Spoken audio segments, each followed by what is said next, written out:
안녕하세요, 블랙사입니다. 자, 한국이 추석 연휴로 며칠 쉬는 사이에 글로벌 시장은 많은 일이 있었는데요. 특히 중국의 헝다그룹이 디폴트, 즉 채무 불이행으로 파산 위기에 직면하게 되면서 홍콩 증시가 큰 타격을 입었고 미국 증시도 출렁거렸습니다.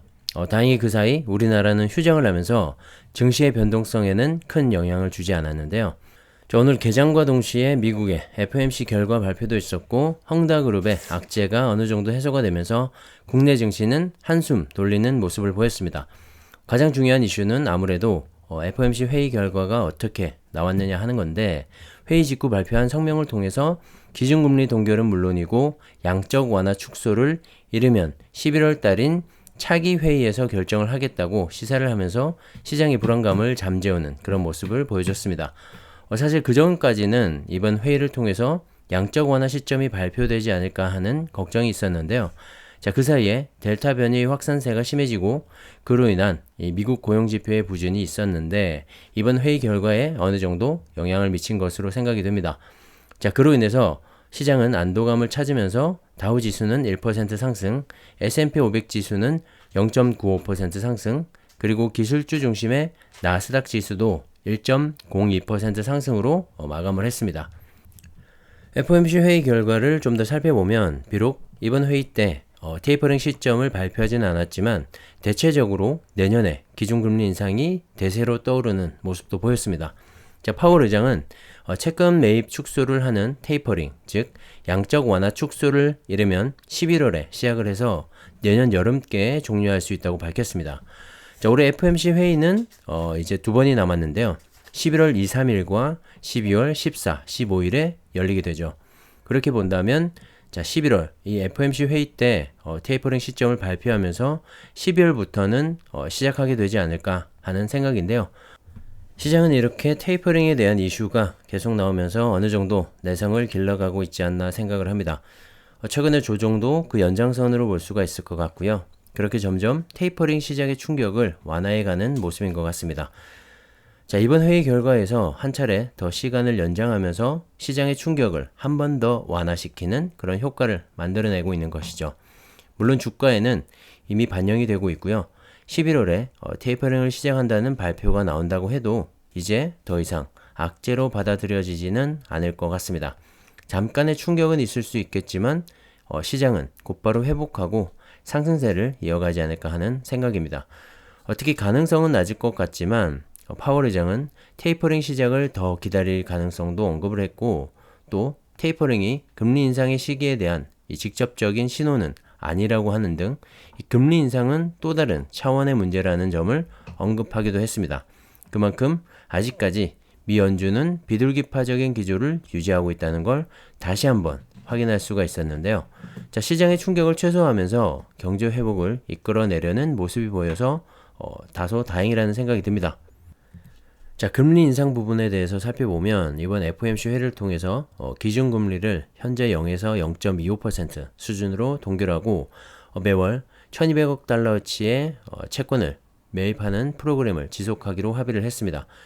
하지만 새로 업데이트된 점도표에서 조기 금리 인상에 대한 의견이 늘어나면서 생각보다 빠른 이 금리 인상이 일어날 수도 있다는 점도 시사를 했는데요.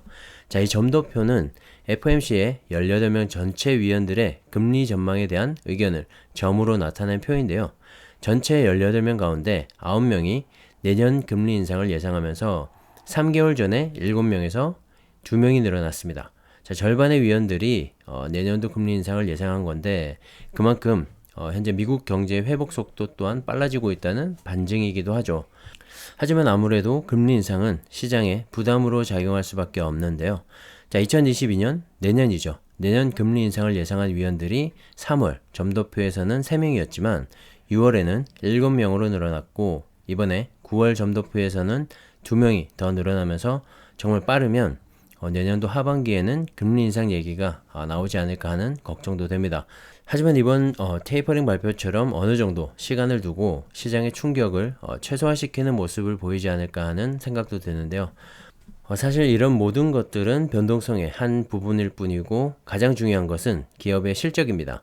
내가 투자하고 있는 기업의 실적이 꾸준히 상승을 한다면 여러 변동성에 너무 신경 쓰지 말고 투자를 이어가셔도 문제가 없다라고 생각을 하고요.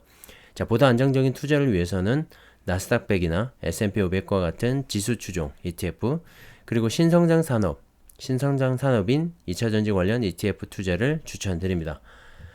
자, 어제 미국 테크 탑10 관련주들 대부분이 상승을 했는데요. 시총 1위인 애플이 1.69% 상승했고, 마이크로소프트는 태블릿 PC 모델인 서피스 프로 8과 폴더블 스마트폰인 서피스 듀오 2를 공개하면서 1.28% 상승을 했습니다.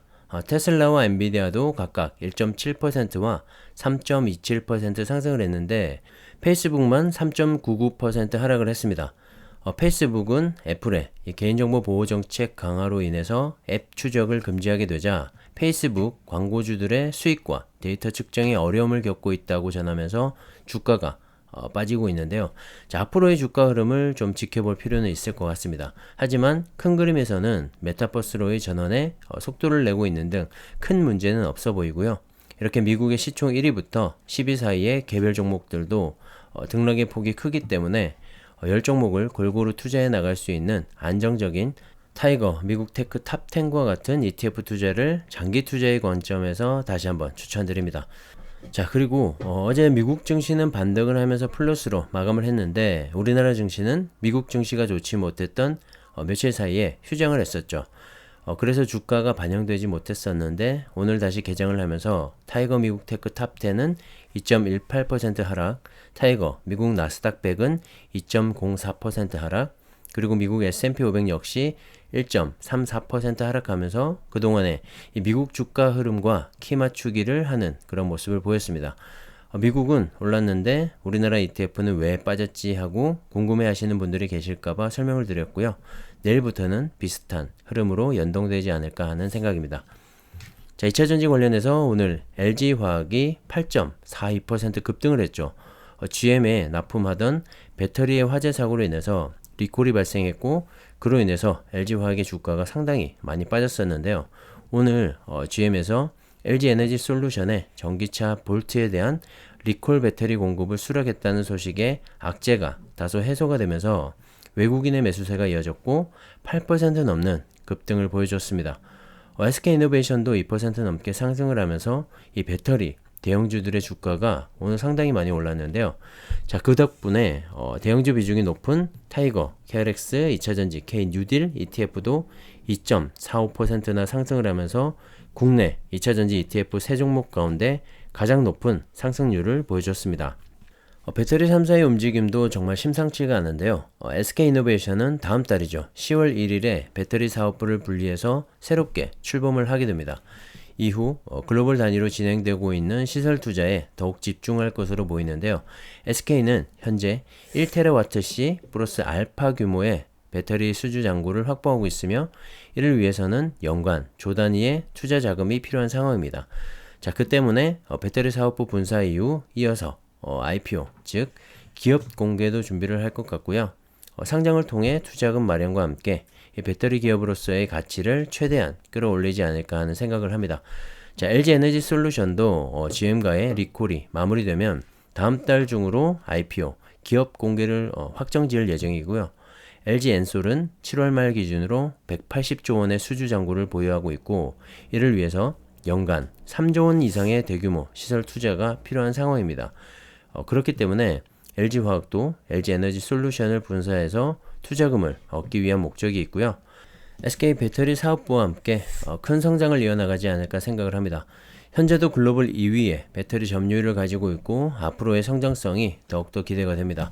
자, 삼성 SDI 역시 미국의 전기차 스타트업인 리비안에 1조 원을, 그리고 세계 4위 자동차 업체인 스텔란티스에 3조 원 규모의 배터리를 공급할 예정이고요. 스텔란티스와의 합작 법인이 미국이나 유럽에 세워지게 되면 국내 배터리 3사가 모두 미국에 배터리셀 생산 공장을 두게 되는데, 앞으로 이 국내 배터리 3사를 비롯한 2차전지 소재 부품 관련주들이 더욱더 기대가 되는 이유이기도 하고요. 우리가 꾸준히 투자를 이어가야 하는 이유이기도 합니다. 자, 현재 중국은 헝다그룹의 파산 위기로 금융시장 전체가 흔들리고 있는 모습인데요. 지난 20일은 미국을 포함한 주요 국가들의 증시가 대부분 큰 폭으로 하락을 하기도 했습니다. 자, 페드의 파월 의장도 헝다를 언급했는데, 자, 미국의 은행들은 헝다의 부채 문제에 직접적으로 거의 노출되고 있지 않다고 하면서 헝다의 상황은 신흥국들의 많은 부채를 짊어진 중국에만 매우 특별한 문제에 해당된다고 말을 했습니다. 자, 그러면서 미국 기업들의 디폴트 가능성은 매우 낮은 편이지만 글로벌 금융시장에는 어느 정도 영향을 미칠 수 있다고 말을 했는데요. 이 말은 다시 말해서 리먼 사태로 인한 미국의 금융위기가 왔을 때와는 다르다. 어느 정도 영향은 있겠지만 중국 내에 국한된 리스크가 대부분일 것이다 라는 말로 이해하시면 될 것 같습니다. 자, 일단 헝다는 오늘이죠. 23일에 만기 채권에 대한 이자를 제때 지급을 하겠다고 발표를 하면서 글로벌 증시는 다소 안정감을 찾았는데요. 하지만 이후로도 연말까지 8천억에 가까운 이자를 결제해야 되기 때문에 업계에서는 헝다그룹의 디폴트, 즉 채무 불이행으로 인한 파산을 예상하고 있습니다. 자, 일각에서는 헝다그룹이 부동산 개발, 금융, 전기자동차, 신사업 등 이 4개의 주요 그룹으로 분산이 되어서 각각 개별 기업이나 지방정부에 팔릴 것으로 관측을 하기도 하는데요. 자, 이번 헝다 사태는 내년도 중국의 GDP 성장률에도 영향을 미칠 정도로 큰 사안이기 때문에 파산을 하게 되더라도 중국 정부의 적절한 개입으로 그 충격은 최소화하지 않을까 생각이 들고요. 자, 개인적인 생각으로는 이미 어느 정도의 파산을 예견하고 주가도 조정을 받고 있지 않나 생각을 합니다. 자, 주가는 이미 2012년 이전 수준까지 상당히 많이 떨어져 있고요. 오늘 2.66 홍콩 달러로 마감을 했습니다. 자, 홍콩 항생지수도 어느 정도 영향을 받은 모습이죠. 하지만 자세히 보시면 상해 종합 주가 지수나 심천 종합 지수는 상대적으로 견고한 흐름을 계속 보여주고 있기 때문에 헝다그룹의 파산이 중국에 미치는 영향은 제한적이지 않을까 하는 생각도 듭니다. 하지만 당분간 중국이나 홍콩 증시의 변동성은 클 것으로 예상이 되고요. 중국은 2차전지 관련 ETF에만 투자하시기를 다시 한번 추천드립니다. 자, 이렇게 변동성이 클 때는 구조적으로 성장하는 신성장 산업에 투자하는 것이 좋을 것 같기 때문인데요. 2차전지만큼은 한국을 비롯한 이 중국 시장을 너무나 좋게 보고 있기 때문에 참고만 하시고요. 안정적인 지수 상승은 역시 미국 ETF에 투자하시면 좋은 결과가 있지 않을까 생각을 합니다. 자, 오늘은 여기까지 하겠습니다. 감사합니다.